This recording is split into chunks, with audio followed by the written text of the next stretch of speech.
Gradivo za poklicno maturo v slovenskem znakovnem jeziku. Brižinski spomeniki, pridiga o grehu in pokori. Brižinski spomeniki. Srednji vek. Obdobje pismenstva. Brižinski spomeniki so najstarejši znani ohranjeni zapisi v slovenščini in najstarejši latinični zapis v kateremkoli slovanskem jeziku. Nastali so v 10. stoletju, zapisani pa so v latinični pisavi, latinici, ki se ji pravi karolinška minuskula.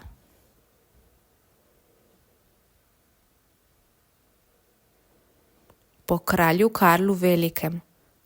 Uporabljajo se samo male črke.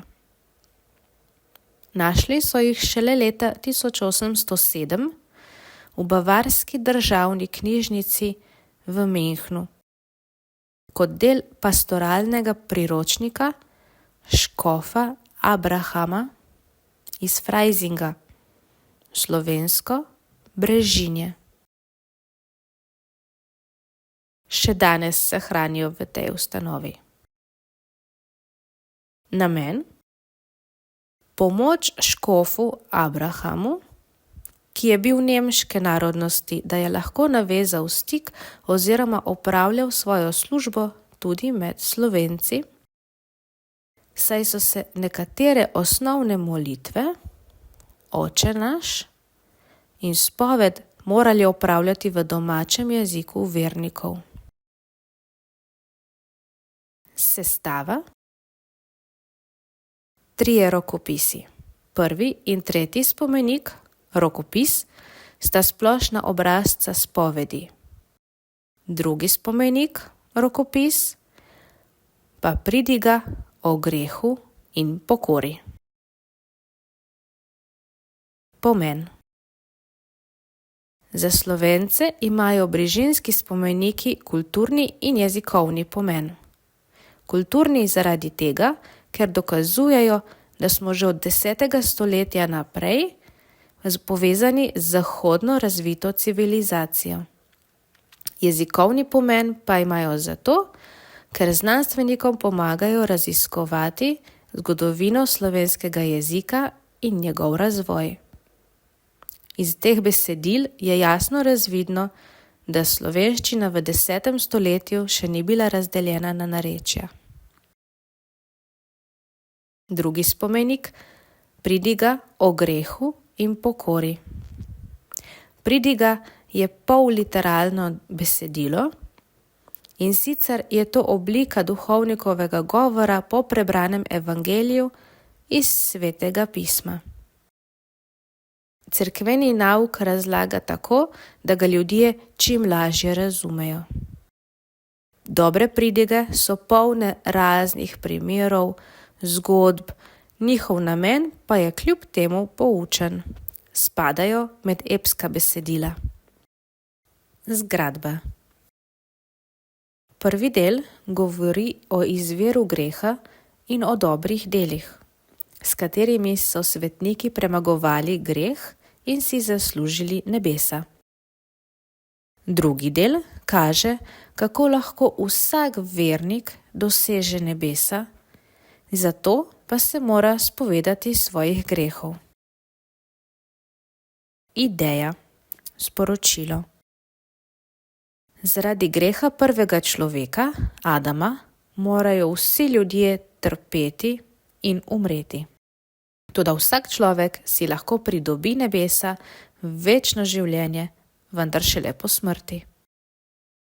Zato pa mora opustiti zlo in se odločiti za dobro. Po poslednji sodbi bo Bog presodil, ali gredo lahko v nebesa, večna sreča, ali pa morajo v pekel, večno trpljenje. Dodatek. V srednjem veku, od 5. do 15. stoletja, so pomembne epske pesnitve, junaški epi, vsebina, vladarji in vitezi v boju za državo, vero, Od epike so se razvili tudi viteški romani, od lirike trubadursko pesništvo na dvorih, od dramatike pa duhovne igre. Slovenci takrat nismo imeli svojega plemstva, vitezov.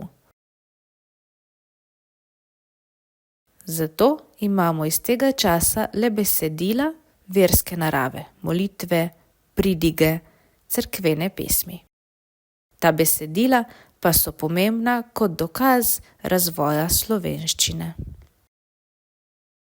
Iz tega obdobja so pomembni 3 rokopisi.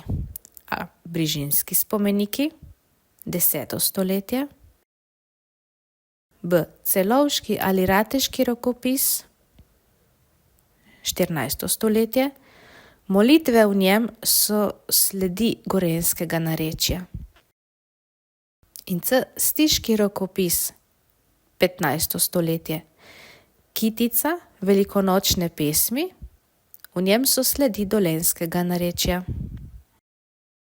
Večina slovenskih rokopisov, nastalih v poznem srednjem veku, ima versko-cerkveno vsebino. Napisali so jih tuji duhovniki, saj so upoštevali razglas Karla Velikega, naj zverniki molijo v razumljivem jeziku.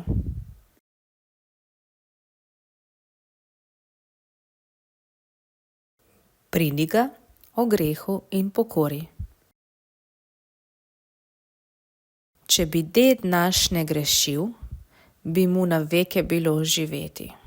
Starosti ne prejeti, nikoli skrbi imeti, ne solznega telesa, temveč na veke bi mu bilo živeti.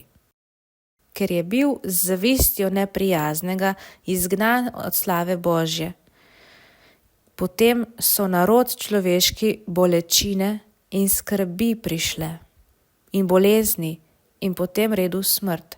In vendar, bratje, spomnimo se, da nam tudi sinovi Božji rečejo.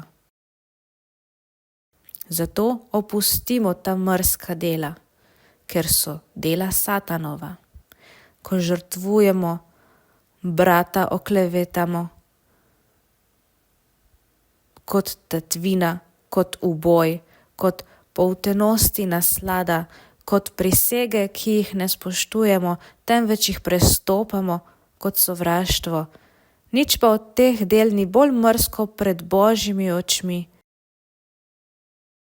Morate zatorej, sinki, videti in sami razumeti, da so bili poprej ljudje v lice prav taki, kakor smo tudi mi, ter so dela neprijaznega sovražili, Božja pa vzljubili. Zatorej se zdaj v njih cerkvah klanjamo in se jim molimo in v čast njih pijemo in obete naše jim nosimo za odrešitev teles naših in duš naših. Prav takšni pa moramo tudi mi še biti, če ista dela začnemo delati, ki so jih oni delali. Zakaj oni so lačnega hranili, žejnega napajali,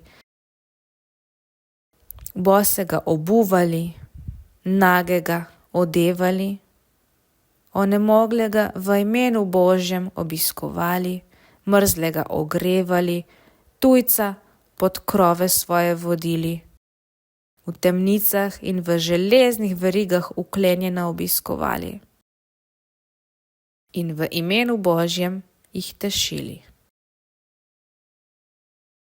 Podrobna obnova besedila.